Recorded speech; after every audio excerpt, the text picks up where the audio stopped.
Bismillahirrahmanirrahim. Assalamualaikum warahmatullahi wabarakatuh.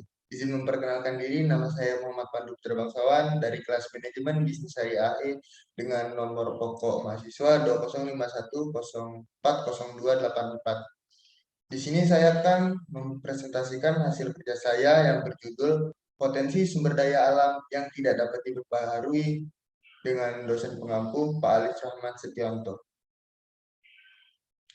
Pengertian potensi SDA yang tidak dapat diperbaharui. SDA yang tidak dapat diperbaharui adalah SDA yang memiliki waktu atau generasi yang sangat lama, atau bahkan tidak dapat beregenerasi sama sekali. Maka ketika habis pakai, sumber daya alam ini tidak dapat digunakan lagi dalam waktu yang lama. Contoh dari sumber daya alam yang tidak dapat diperbaharui adalah bahan bakar fosil, bahan tambang logam, dan mineral, serta beberapa jenis air aktif tertentu. Sumber daya alam seperti kayu, binatang, dan ikan juga dapat menganggap sebagai sumber daya alam tidak terbarukan ketika penggunaannya melebihi kapasitas regenerasinya. Oleh karena itu, manajemen sumber daya berperan sangat besar demi efisiensi SDA. Jenis-jenis potensi SDA yang tidak dapat diperbaharui. A. Bahan bakar fosil. Ada 3. 1. Minyak mentah. 2. Gas alam. 3. Batu bara. Yang B ada energi nuklir atau uranium. SDA tak terbarukan lainnya adalah bahan bakar nuklir. Nuklir diperoleh melalui penambangan dan pemurnian biji uranium, unsur radioaktif yang terjadi secara alami di bawah permukaan bumi.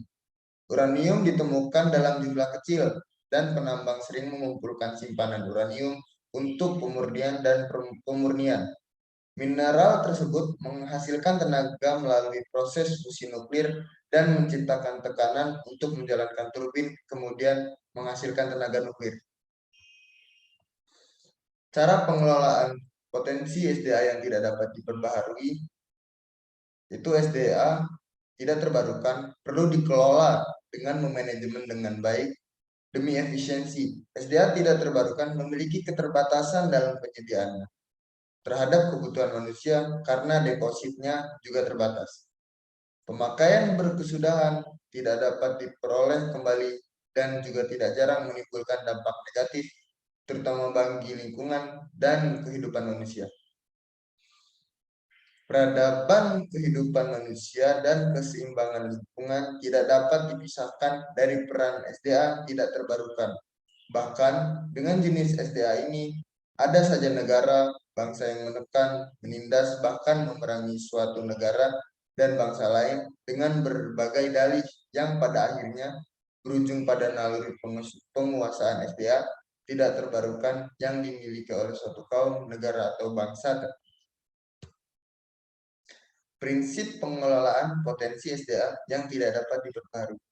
Prinsip pengelolaan harus secara terkendali, komprehensif, terukur, dan terstruktur, sehingga dalam pemanfaatannya dapat dinikmati secara kontinu dan terus-menerus dari generasi ke generasi, dan tetap mempertahankan aspek keselamatan dan kelestarian lingkungan serta keseimbangan ekologi.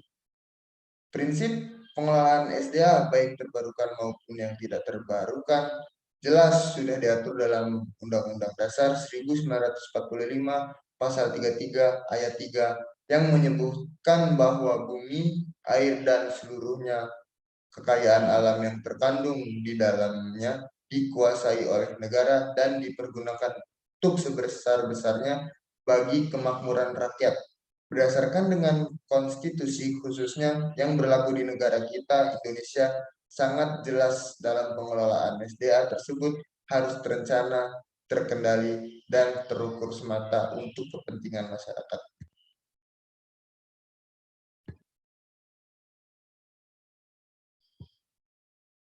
Penyebab kelangkaan SDA dan pengganti SDA yang sudah habis. A. Keserakahan manusia dalam mengambil hasil tambang minyak bumi yang penggunaannya semakin meningkat, tetapi cadangan minyak bumi di perut bumi kian menipis. melakukan penebangan hutan secara berlebihan tanpa melakukan upaya reboisasi.